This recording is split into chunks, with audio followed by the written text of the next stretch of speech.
Olá pessoal, eu sou o Wallace Zago, seu professor de Química, e essa é a nossa aula de número 2 sobre nomenclatura de hidrocarbonetos. Nela nós vamos falar sobre a nomenclatura dos compostos de cadeia fechada, ou compostos cíclicos.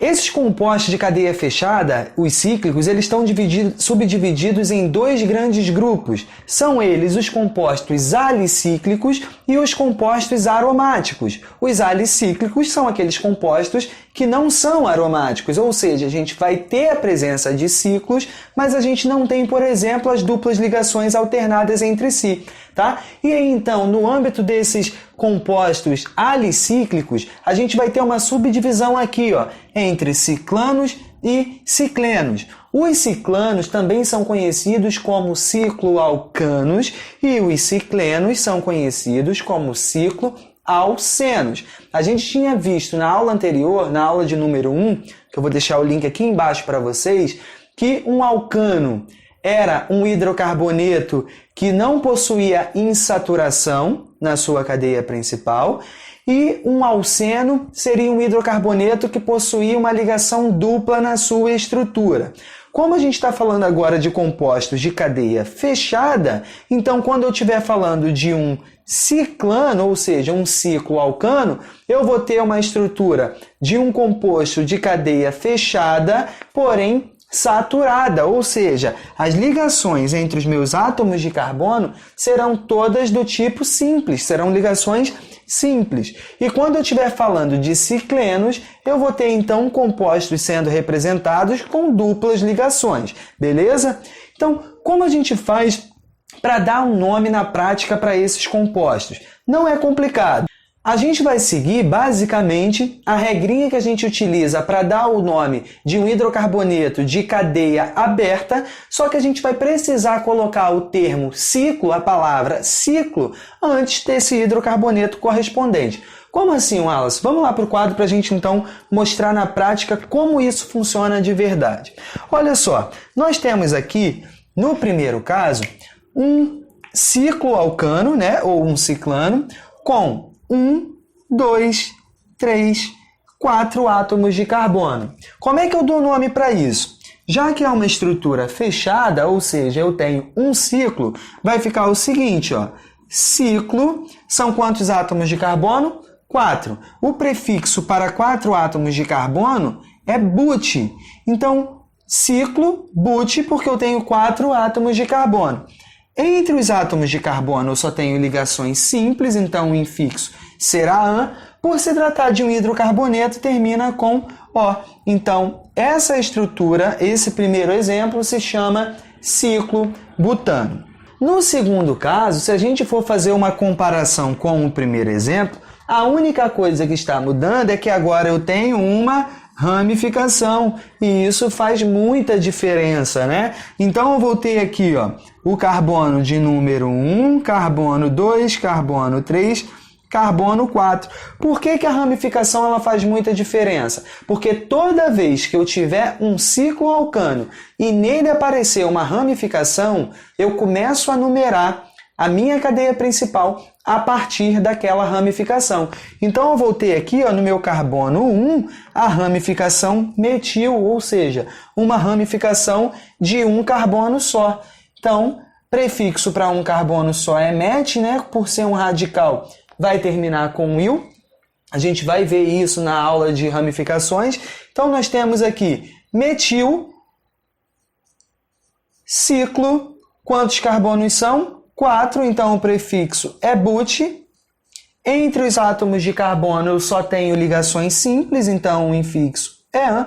E para terminar eu coloco um O no final, porque corresponde então à nomenclatura de um hidrocarboneto. Então eu vou ter metil, ciclo, butano. Então quando eu tiver um cicloalcano que apareceu uma ramificação, primeiro eu digo o nome da ramificação, depois ciclo, e aí vou ver quantos carbonos o meu ciclo tem para continuar dando o nome para a cadeia. Beleza, pessoal? Agora, no caso dos ciclenos, a gente tem um detalhe muito importante que vai fazer toda a diferença. A gente olhando para essa estrutura, de cara, a gente percebe, até como o próprio nome já propõe, que a gente vai ter ligações duplas nessa estrutura. E é o caso, ó. Eu tenho uma ligação dupla aqui, e aqui embaixo eu tenho também uma ligação dupla. Qual é a diferença entre esses dois compostos? Aqui eu tenho um composto que é ramificado, já nesse primeiro caso, a minha cadeia não é ramificada, tá? Então, o que acontece? Quando eu for numerar ali o meu ciclo alceno, definir quem é o carbono 1 e o carbono 2, eu vou ter que tomar um cuidado agora especial. Por quê? A minha insaturação, ou seja, a dupla ligação, ela precisará necessariamente estar situada entre os carbonos de número 1 e carbono 2. Então, você olhou para a dupla, você marca ali. É para marcar o território. Olhou para a ligação dupla, fixa nela. Você vai ter que colocar essa ligação dupla entre os carbonos 1 e 2. Não tem para onde fugir. Isso é regra, tá? Então, olhei para essa estrutura, opa, é uma cadeia fechada, se trata de um ciclo. Tem uma insaturação, ou seja, uma ligação dupla, então isso já vai marcar para mim alguma coisa. Por quê? Eu vou lembrar imediatamente que a minha dupla ligação precisa estar entre os carbonos de número 1 e carbono de número 2. Então vamos lá, aleatoriamente eu vou fazer isso aqui, ó. 1, 2, 3, 4. Né? Então, o que eu vou ter? Eu vou ter aqui, então, o meu ciclo. São 4 carbonos, então, but. É um alceno, né? Um ciclo alceno, um cicleno. Então, o infixo é em e termina com O. Teremos, então, o ciclo buteno. Ok? No segundo caso, o que eu tenho agora? Fica ligado. Por quê? Além da minha insaturação, agora eu tenho também a presença de uma ramificação. Ah, isso faz diferença, Wallace? Faz diferença, vou mostrar para vocês. Por quê? A primeira coisa que eu falei é que a minha dupla ligação ela precisa estar localizada entre os carbonos 1 e 2, não é isso? Então, aleatoriamente, eu vou fazer o seguinte, ó, vou colocar aqui 1, 2, 3, 4, não é isso? Eu tenho a minha insaturação entre os carbonos 1 e 2, além disso, no carbono de número 3 aparece a ramificação. Ok, uma possibilidade. Está fechado? Posso dar o nome? Calma, ainda não. A gente precisa conferir as outras possibilidades. Vamos supor o seguinte, que agora, ao invés de eu chamar esse carbono de 1 e 2, eu vou inverter, para ver se isso vai ficar bom ou não. Então, eu vou chamar isso aqui de 1 e 2. Então, vamos lá. Eu estou tentando agora uma outra possibilidade. Tipo, não quis mais numerar... Não quis numerar no sentido anti-horário. Agora eu quero numerar no sentido horário. Vamos ver se dá certo. Vamos ver se eu vou poder fazer isso. Então eu coloquei 1, 2, 3, 4. Foca na minha numeração em vermelho agora. Olha aqui, ó. Entre os carbonos 1 e 2 está a insaturação. Até aí tudo bem. Ótimo. Está dentro da regra. Só que o que acontece? A minha ramificação ela vai aparecer no carbono de número 4. Opa, agora eu tenho um problema. Por quê? Segundo a minha numeração em azul, a minha ramificação ela vai aparecer no carbono de número 3. Já quando eu observo a numeração em vermelho, a minha ramificação ela aparece no carbono de número 4. Então a regra dos menores números agora vai se aplicar à numeração em azul. Então, embora eu quisesse dar uma diferenciada aqui com a numeração em vermelho, ela não poderá ser utilizada. Está valendo a numeração em azul. Vou colocar até o nome em azul. Como é que ficaria? Ficaria o seguinte, ó. 3-metil ciclo buteno. Não é isso? No carbono 3 eu tenho uma ramificação metil. Se trata de um ciclo com 4 carbonos, então o prefixo é but.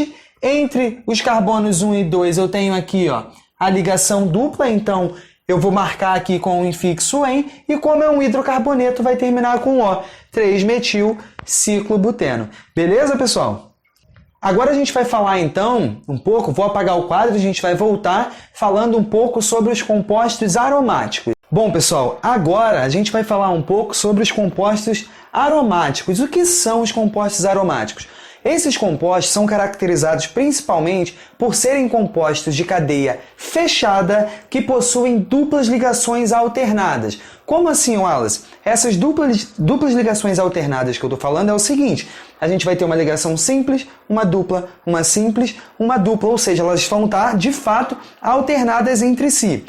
Essa definição ela é suficiente para os compostos aromáticos que a gente estuda no ensino médio. Existem outros critérios que uma estrutura precisa cumprir para de fato ser um composto aromático, tá? Precisa seguir, por exemplo, a regrinha de Debye-Huckel, mas isso não vem ao caso, a gente não estuda isso no ensino médio. Para um composto ser considerado aromático, a gente vai ter lá um composto de cadeia fechada com duplas ligações alternadas. E aí a gente vai estudar principalmente o benzeno, que é aqui o nosso composto que possui 6 átomos de carbono. Tá vendo? É um ciclo com 6 átomos de carbono e a gente tem as duplas ligações alternadas, ó, dupla simples, dupla simples, dupla simples. Isso vai caracterizar um composto aromático. Então a gente vai estudar o benzeno e os principais derivados dele. O que acontece? A gente viu até então que existia uma regrinha lá proposta pela IUPAC para a gente dar o nome específico para cada substância. E aí a gente tinha que avaliar caso a caso para ver qual seria o nome do composto em questão. Nesse caso aqui, os nomes eles já estão estabelecidos. Então, é uma classe de compostos que já tem a sua nomenclatura definida. O que você precisa fazer? Você precisa visualizar estruturas, ter elas anotadas aí no seu material de estudo, cada estrutura com o seu respectivo nome. Não são tantas assim. As mais usuais eu coloquei aqui no quadro. A gente tem, primeiramente, o benzeno.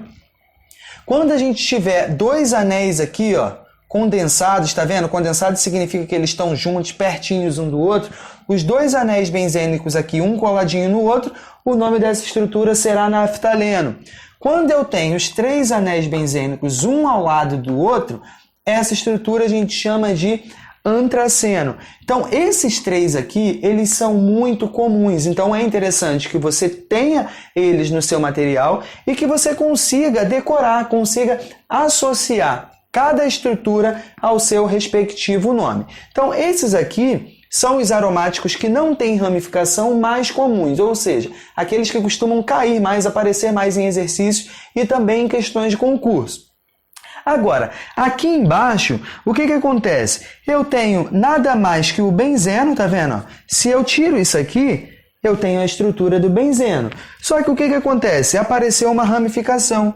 Eu tenho uma ramificação de um carbono só, né? Então, essa ramificação eu chamo de metil. Como o nome da minha cadeia é benzeno, então fica metilbenzeno. Esse composto também é conhecido pela nomenclatura usual, ou seja, aquela que não é a oficial, recomendada pela IUPAC, como tolueno. Então, é comum aparecer também em questões essa nomenclatura. Então é interessante que você saiba que quando aparecer o termo tolueno, a gente está falando de um benzeno que teve um de seus hidrogênios substituídos por um radical metil. Como assim, Wallace? Buguei. O que acontece? A gente tem aqui, ó, benzeno, que inclusive, só para a gente recapitular, pode ser representado as duplas ligações por esse círculozinho aqui no meio. Porque isso aqui simboliza o efeito de ressonância. Essas duplas elas não estão estagnadas aqui, paradas entre esses carbonos específicos. Elas ficam de fato alternando. Então essa está aqui, mas uma hora ela pode estar aqui, essa em consequência estaria desse lado, essa dupla que estaria em consequência aqui em cima. Então elas ficam alternando, né, aqui dentro. Então pode ser representado com esse círculo dentro do anel, dentro da nossa estrutura, dentro do nosso ciclo. Então, o que acontece? Quando a gente tem um benzeno, cada carbono desse aqui está fazendo uma ligação com um átomo de hidrogênio. Afinal, cada carbono faz 4 ligações. Quando a gente tem a substituição de um desses hidrogênios, ou seja, saiu um hidrogênio para entrar um radical metil, um radical CH3, a gente vai ter então a formação de um tolueno. Então o tolueno nada mais é que um benzeno que teve um de seus hidrogênios substituído por um radical metil. No segundo exemplo, a gente tem aqui, ó, a substituição de um desses hidrogênios do benzeno por um radical etil. Então a nomenclatura ficaria etilbenzeno. Não tem muita complicação. Agora eu vou apagar o quadro aqui e vou mostrar para vocês algumas substituições que podem ser feitas no benzeno e que também são muito comuns nos exercícios, tá, pessoal? Bom, pessoal, então, como eu ia falando com vocês, aqui eu tenho o benzeno. E a diferença do benzeno para essas três estruturas seguintes é que eu tive aqui 2 hidrogênios de cada anel substituído por radicais metis em algumas posições específicas. O que acontece? Eu tenho aqui no meu benzeno um anel de 6 membros, ou seja, 6 átomos de carbono. Eu vou ter aqui 1, 2, 3, 4, 5, 6. O que acontece? Eu tenho então uma ramificação no meu carbono 1 e no carbono 2, né? Então, se eu fosse dar um nome para esse composto aqui, ficaria 1,2 dimetil, porque eu tenho 2 ramificações iguais em carbonos diferentes. Então, eu situo esses carbonos, localizo os carbonos.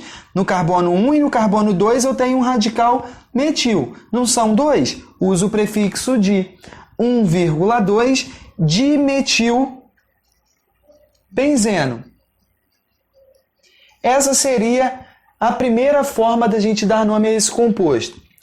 No segundo caso, nós temos aqui 1, 2, 3, 4, 5, 6. Nesse segundo caso, fazendo a numeração aqui de maneira a atender à regra dos menores números, ou seja, as ramificações aparecem nos carbonos de menor numeração possível, nós vamos ter aqui então a substituição sendo feita no carbono de número 1, né? Eu tenho aqui a minha ramificação no carbono de número 1 e no carbono de número 3. Então a nomenclatura ficaria 1,3 de metilbenzeno. No último caso, a gente tem aqui 1, 2, 3, 4, 5, 6. Ou seja, a substituição está sendo feita nos carbonos de número 1 e número 4. Então ficaria 1,4 de metilbenzeno. Bem simples, né, pessoal? Mas o que acontece? Existe uma outra maneira da gente dar nome para esses 3 compostos aqui, que é muito comum e é muito mais cobrada, tá? Essa nomenclatura que eu vou ensinar para vocês agora, ela é até mais cobrada do que essa aqui que eu mostrei agora. Então fica ligado. Por quê? O que a gente está vendo até agora? A gente tem aqui a nomenclatura dos compostos aromáticos, que vão ser principalmente os derivados do benzeno, como eu mostrei para o nosso caso. E aí o que você precisava fazer? Que eu falei contigo. Você olha a estrutura, associa o nome dela. Então, utilizando o termo adequado, a gente tem que decorar, né? Você olha para a estrutura e decora o nome dela. Olha para a estrutura, decora o nome dela. E aí, quando a gente parte para fazer algumas substituições do benzeno, reparem que a nomenclatura ela fica muito fácil, porque a gente sabe o nome dos radicais. E aí a gente vê a posição que está ligada ali no anel e identifica pronto, né? 1,2 de metilbenzeno, 1,3 de metilbenzeno, 1,4 de metilbenzeno, ou seja, não tem mistério nenhum. Se não tem mistério nenhum, não é legal, né, pessoal? Tem que ter uma outra maneira, tornar o negócio mais difícil, porque aí acaba deixando mais prazeroso também, não é isso? Eu sei que aí do outro lado você concorda comigo e não está xingando a pessoa que inventou essas regrinhas de nomenclatura. Mas fica tranquilo que ainda a outra maneira não é tão complicada, tá? Então, olha só.